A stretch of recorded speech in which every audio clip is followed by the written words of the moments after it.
Hi again, Mr. Forbes. Today, I'm going to teach you a little more about the job of a car salesman. The managing performance and the rewarding and recognizing employees module of our human resource management course will be discussed. So, first of all, the managing performance module of HRM.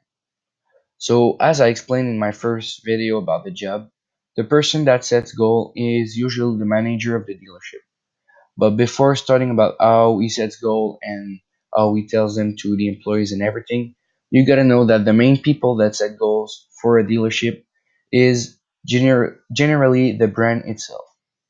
If we take, for example, BMW Ville de Quebec, Mario Roberge told me that at the beginning of the year, a representative of the brand from Canada gives them a range of cars to sell during the year.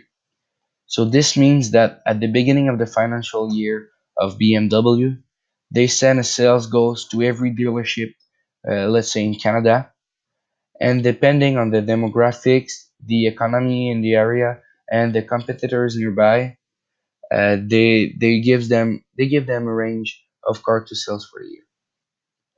So now for the manager himself, with the goal he is given at the beginning of the year, he divides the range of car he can sell per month depending on how well those months went in the last year.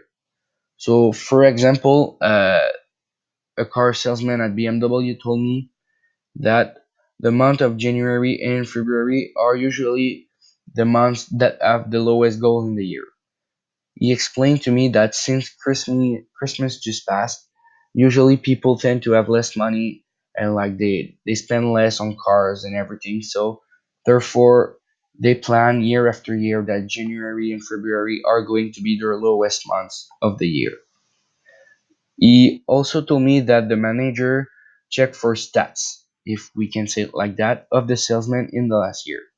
And for the new one, he checked for the experience they have in other dealerships. A new salesman, for example, will be given a smaller number of cars to sell because usually they don't know how much they can sell car and what is their ability to sell.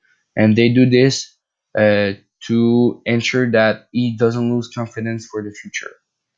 The only way the manager can be sure the goal is understood is to come and do regular checkups with the salespeople themselves.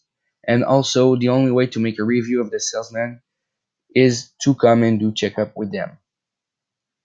In second place, the rewarding and recognizing employees module of HRM.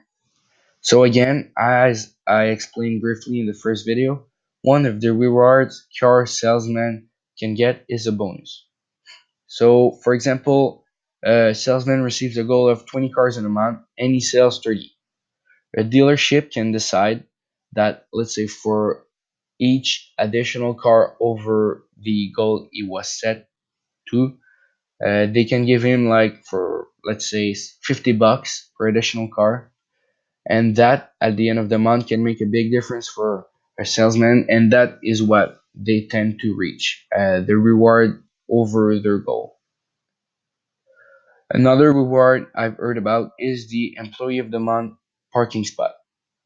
So this parking spot is usually a spot that is close to the building, near the doors, and next to the owner's spot. So what are the advantages of this? Is that usually in Quebec during winter there's a lot of snow where employees are supposed to park.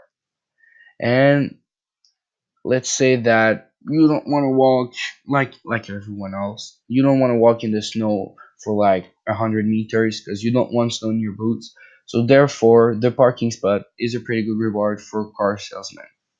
And also, since it's near the owner spot, you usually have a great car to park next to. There is also a ton of other rewards and recognition that salesmen can have, but for the purpose of this video and the length it needs to last, I'm gonna skip.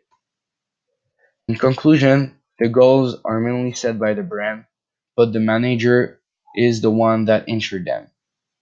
And also, a lot of rewards can be offered by dealerships.